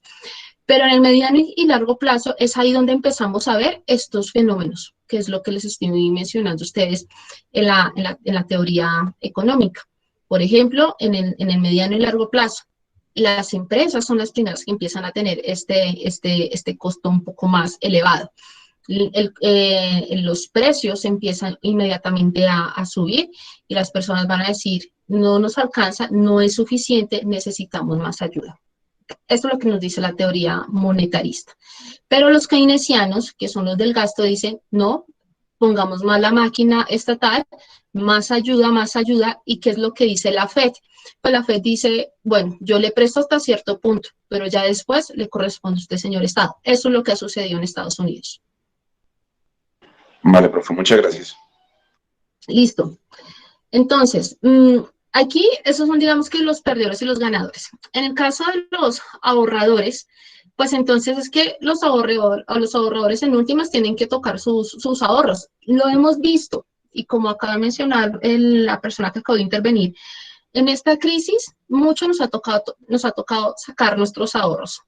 Las personas que no tienen trabajo, porque pues obviamente las cesantías ha sido como su colchón, pero los que no tienen cesantías, tocar ahorros de toda su vida o vender para tener en sus casas. Prestamistas, los dineros, cada vez los bancos ahorita, no sé si ustedes los están llamando para decirles, adquieran un crédito, tengan un crédito, es más barato, porque necesitan poner la máquina obviamente para que funcione, porque de todas maneras el sistema financiero, pues es la forma para que esto, en teoría keynesiana, esto significa que ayuda a que el aparato estatal esté en cierta medida en crecimiento, y obviamente el sector de pensiones y trabajadores, otro de los perdedores es, pues, que si las pensiones cada vez se van reduciendo, es decir, el tiempo cada vez se vuelve más largo, no van a haber personas que te estén trabajando, los salarios suelen subir menos y los precios obviamente se van a afectar. Entonces este tiempo se va a alargar y gente no se va a pensionar. Estos son los peligros cuando ya tenemos, por ejemplo, un crecimiento analizado, el fenómeno de los precios, un fenómeno inflacionario, y pues medidas como políticas fiscales o políticas monetarias, eso es lo que se está tomando, no solamente en Estados Unidos, no solamente en el caso europeo, sino en el caso latinoamericano, porque son las causas, por ejemplo, que Chile esté diciendo en este momento, cambiemos la constitución de Pinochet. Pues es que no solamente Pinochet hizo cosas malas, no, es que implementó un sistema económico capitalista, es un modelo de los Chicago Boys, pero el problema es que les generó un crecimiento sostenido porque era el modelo ejemplo en Latinoamérica, pero ahora todo se volvió muy costoso para ellos. Entonces dicen, tenemos que cambiar este pensamiento porque ahora no tenemos cómo sostenerlo, estamos mal, la gente no puede. Entonces aquí es donde uno dice, ¿quiénes son los ganadores y quiénes son los perdedores en últimas? Un impacto del salario y la inflación es, por ejemplo, se suele medir con el IPC, que es el precio. Ahí sí nos vamos a la parte de los precios. Y en la canasta de estos bienes, son 21 bienes y cada 21 bienes viene otros subbienes, se mide de manera mensual, semanal, y ya luego sale este indicador que nos dice el DANE, que suben unos precios o bajaron, y estos están por unos sectores, y entonces el país se tiene que, obviamente, preocupar qué es lo que puede estar sucediendo. El salario tiene un efecto inmediato sobre estas variaciones en el consumo de hogares. Ustedes lo pueden descargar ahí y mirar qué es lo que está sucediendo en la parte rural o urbana. Digamos que aquí podemos mirar en categorías como la salud, que el promedio colombiano se está gastando 55.759. Esto es un promedio, no significa que sea lo real, es un promedio. Pero en términos de vivienda, el promedio de vivienda y servicios públicos son 581.103 pesos. En educación se están gastando 252.473 pesos. En transporte son 200.000 pesos. En información y comunicación 859.944 pesos. Y así sucesivamente. Pero cuando uno lo saca discriminado, a veces uno dice, ¿será que el total nacional cuando se suma? Y por eso les digo, hagan ustedes el ejercicio, saquen sus sumas, coloquen su salario, a ver si les alcanza o si les falta. Y es donde ustedes dicen, me falta un salario o me falta un cuarto del salario para cumplir y que me quede un ahorro.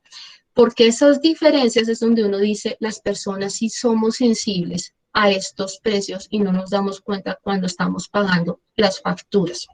Entonces, de acuerdo a un censo, el total nacional, las personas deberían estar ganando 2.999.000, que era lo que yo les mencionaba a ustedes, que es casi 3 millones de pesos. Para tener cubiertas esas 21, bueno, la canasta familiar, estas 21 variaciones, pero pues el salario para el año 2019 era de 828.116 pesos. Es decir, que todavía no alcanzaba para cubrir el total de estas necesidades, que era lo que nos dice la Constitución. Esas necesidades básicas y las familiares. Entonces, aquí es donde uno empieza a decir cuál es este impacto que nosotros empezamos a observar. ¿Cuánto puede estar costando una canasta familiar para el año 2016? Por ejemplo, en Colombia es una de las canastas un poco más asequibles a comparación, por ejemplo, en el caso de Chile, que era lo que les decía a ustedes. En Chile el costo de vida se ha incrementado en los últimos años a tal punto que a las personas les ha tocado recurrir al costo del crédito, el crédito en tarjeta, la compra por las tarjetas, en el caso de Perú. No hablemos de Argentina porque en el caso de Argentina es un tema más inflacionario. No miremos Venezuela porque allá sí, mejor dicho, perdidos de la realidad, pero ahí empezamos a analizar estas realidades del costo de la canasta familiar y es otro modo de mirar.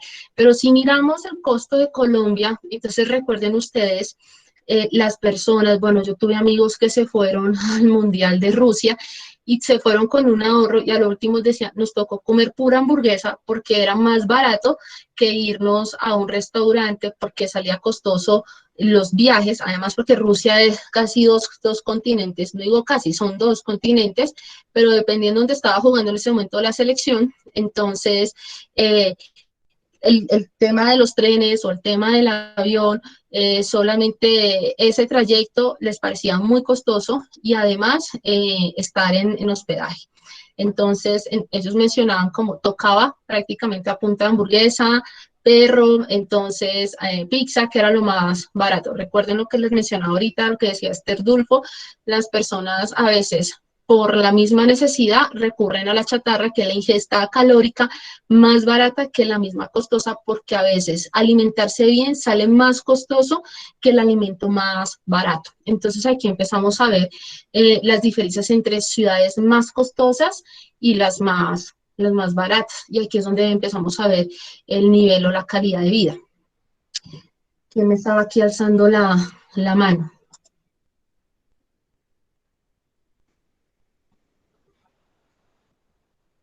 Listo. ¿Qué más nos empieza acá a decir el tema de los servicios?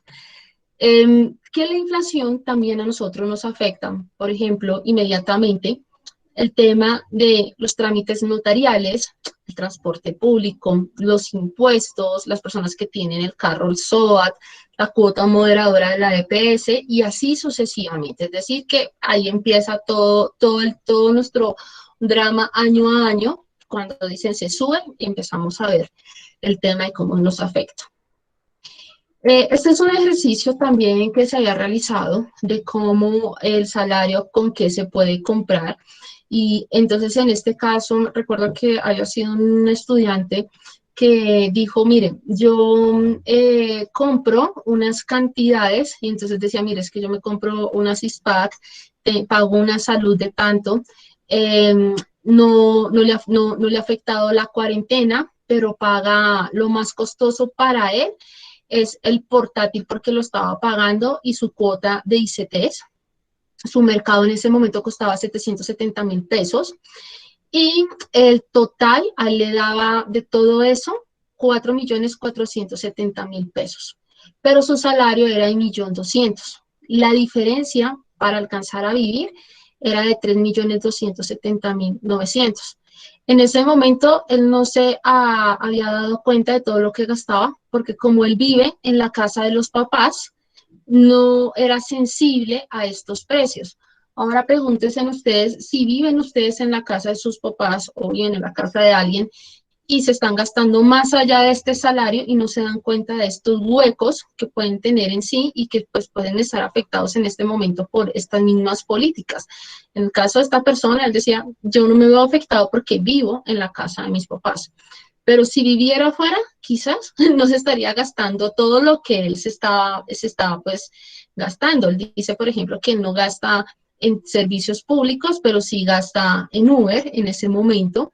Y él solo come domicilios y su ropa y todo lo demás, pero que obviamente le tocaba realizarse como un chequeo de lo que podría él estar gastando. Pero el promedio colombiano yo creo que o a veces nos excedemos o a veces alcanzamos a tener un poquito de ahorro.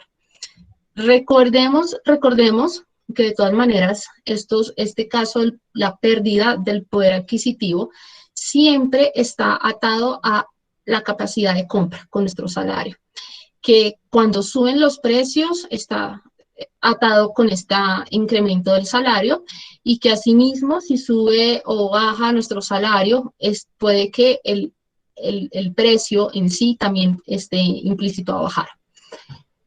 ¿Ustedes qué observan en estos billetes?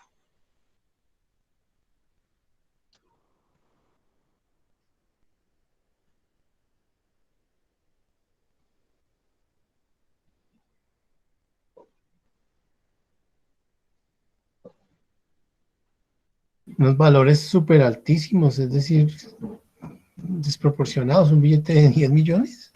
Sí, 10 millones. ¿Y qué más sigue? Pero son de que de Zimbabue, dice ahí. De Zimbabue. ¿Qué creen que puede estar sucediendo en Zimbabue? Una devaluación y una altísima Hiperinflación. Una hiperinflación. Una hiperinflación. Entonces, este es el efecto. Llegaron al punto de manejar los 100 millones de dólares. ¿Qué puede estar sucediendo en países como Venezuela? Algo parecido. Pero el caso de Zimbabue es el único caso que les ha tocado sacar esta denominación. Entonces, pues miren el problema que tiene el efecto de cuando uno dice podemos solucionar un problema de público social, por ejemplo, hambre, o por ejemplo, problemas sociales, decir, pongamos al banco a llenar, ojo, el efecto. Los últimos 20 años Zimbabue ha sido este ejemplo país donde las inflaciones han alcanzado más allá de los 200% de esta hiperinflación y estos billetes obviamente se han emitido y no han sido suficientes para calmar las necesidades básicas. El efecto claramente pues es problemas sociales, problemas de hambre, problemas de no cubrimiento de las necesidades de salud, educación, vivienda. Esta imagen es de la economista e historiadora María Pilar López, y entonces ella nos explicaba en una charla el problema de la inflación. Ella vivió en Zimbabue y le tocó experimentar uno de estos billetes. Decía, no alcanzaba, realmente que no alcanzaba. Y en una discusión que se tornó entre economistas de la Nacional y economistas de los Andes, era por qué se debía hablar en medio de la polémica de la reforma tributaria, apenas estalló esta crisis, era sentar a hablar a los economistas para sacar una nueva reforma. Y los economistas de la Nacional decían, pongamos al banco para que imprima billetes. Y pues ella dijo, no, porque el peligro de esto es este efecto que ustedes están viendo, billetes casi de 10, de 100, de 50.000 o de 100.000 millones de dólares. Y pues uno diría, ¿y yo qué hago con un billete? Piensen ustedes, ¿qué harían ustedes con un billete de 100.000 pesos? ¿Les dan cambio con un billete de 100.000 pesos?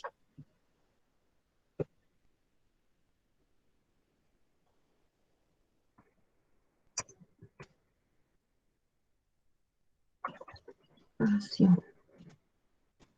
Les voy a compartir el link de, ¿cómo se llama? De asistencia y certificación por el chat. Listo. Entonces, este es el caso.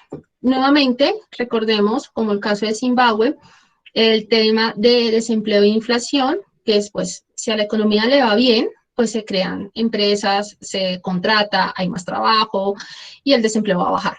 Pero si hay más trabajo, la gente tiene más dinero y aumenta el consumo. Baja el desempleo, sube la inflación.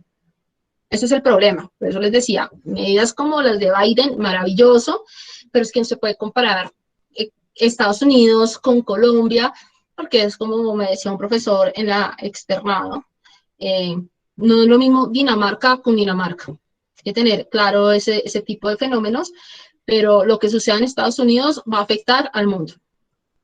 Pero si le va mal a la economía, obviamente desaparecen las empresas, despiden a los trabajadores, sube el desempleo y obviamente las personas no tendrán dinero y baja el consumo y pues vamos a tener el efecto contrario. Sube el desempleo, baja la inflación.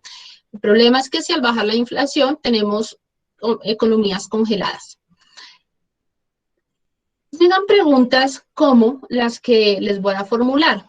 Y entonces, ¿qué son las preguntas que el mundo y los latinoamericanos siempre nos hacemos? Y es, ¿qué es preferible a veces con el tema de la inflación y el desempleo? ¿Es preferible vivir en países donde se tiene inflaciones del 44% y los ahorros de las personas desaparecen, a veces alcanzan para vivir? ¿O vivir en un país donde el desempleo alcanza los 2 dígitos y se tiene problemas sociales, como encontrar un empleo, o es más costosa la educación, pero pues es al menos vivible? ¿Qué prefieren ustedes? ¿A o B?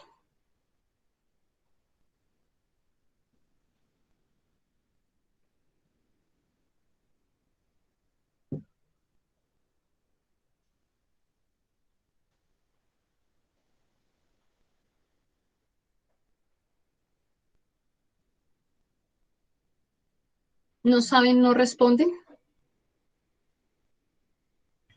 Es un poco complejo por esa situación. Pues el mundo se divide en esas 2 situaciones. Existen países donde tienen elevadas inflaciones y las personas les alcanza al menos para vivir, o, como dice la profesora Johanna, yo también estoy de acuerdo, en un país B. Colombia vive en esa situación y uno no sabe a veces, uno se va para un México porque dice, no, allá no es fácil y cruzo la frontera y entonces Estados Unidos está viviendo un país B y nos vamos para un país europeo y también estamos en esa misma situación y así nos la pasamos. Entonces a veces no se sabe qué, porque el mundo está así, en esa situación, o en un mundo A o en un mundo B. No hay un mundo medio, por eso les decía, es difícil mantener ese equilibrio. Pero pues son situaciones donde pues nos vemos siempre enfrentados. Finalmente, incrementar masa monetaria o no, que es esa discusión que les mostraba a ustedes con el caso de Zimbabue. Es peligroso para una inflación, para un índice de productor, para el mismo IPC, para la pobreza. Se deben generar reformas tributarias, si no, de eso depende de la situación, el contexto donde se esté viviendo, pero en el mundo que estamos viviendo actualmente, hoy 20 de mayo, sí es necesario.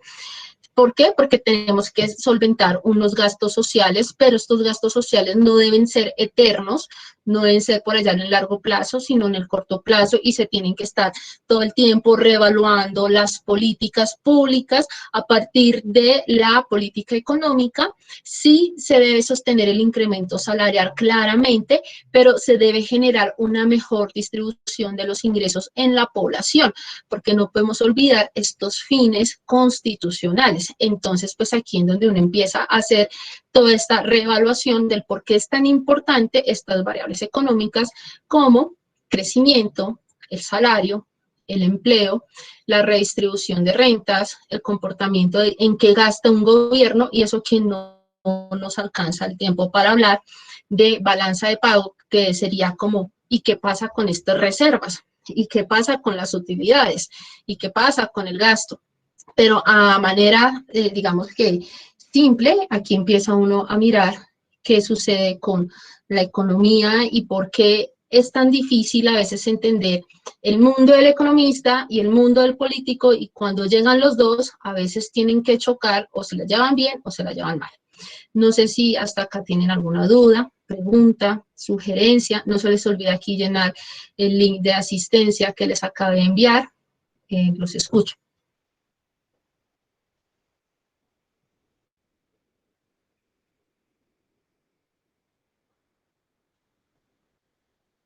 ¿No todo claro?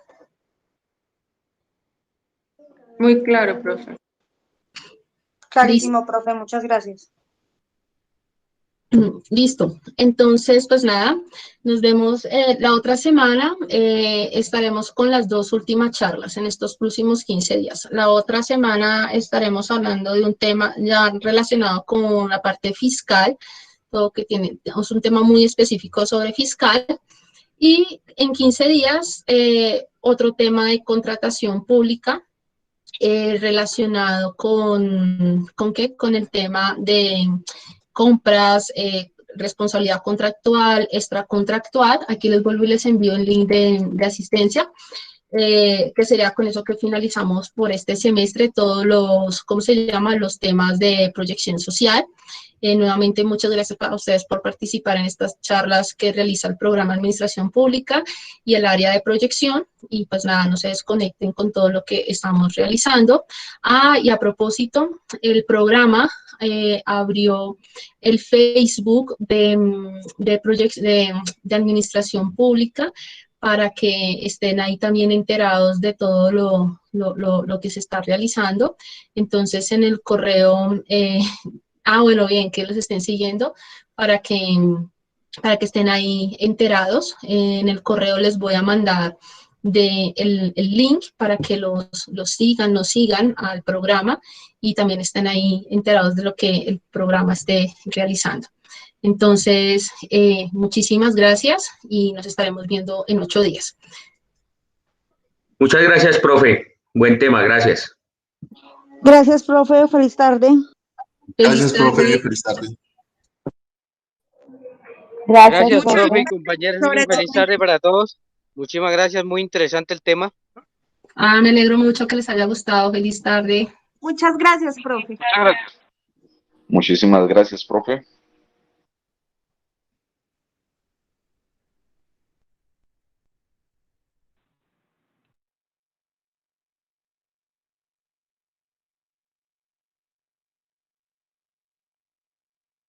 Entonces, ¿qué era eso? No, este es un curso. El curso que